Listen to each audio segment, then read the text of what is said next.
Okay. In this is called in Korean ilsafute. You know, the MacArthur general was pushed up all the way the Yellow River, and then Chinese came, so there was a order that retreat.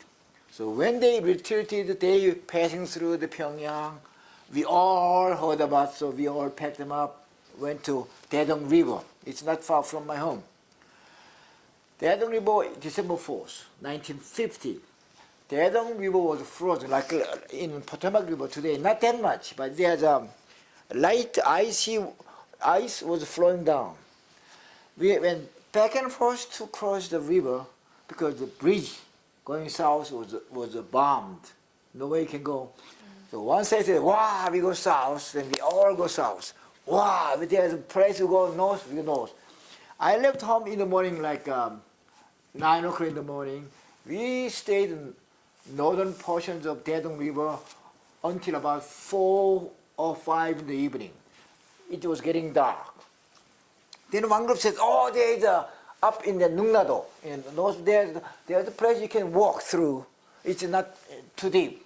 So we went to north side. Then we jumped into the water with the belongings, clothes on, walked.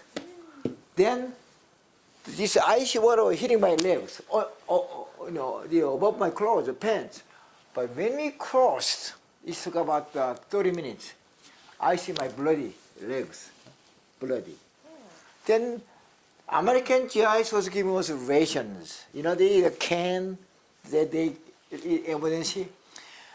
I was so hungry. We were hungry because nobody ate the whole almost 10 hours.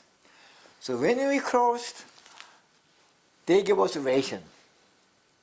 But you know that how stupid I was. I was not trained with underneath the can there's a can opener. You know that I never knew it.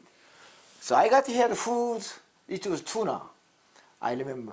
But I need the opener. So there, because I crossed the river, there are the grabbers. I just one of those red, it's not even sharp. Hit it, barely made hole. Then I ate, so hungry. Then what thing happened? Because I opened the sharp can, its hole hit my finger. I was eating my blood. I found that my blood I am eating. So I had to cover up. Then right there, we put our ibbur, and then we slept one night. On that, just south of Daedong. Who was with you? My brother, and my daddy, and me. And then there are a lot of other people. Where was your mother? My mother is, we are not too far from Daedong River, okay? Because it's Morambong, we are at the other side of Morambong.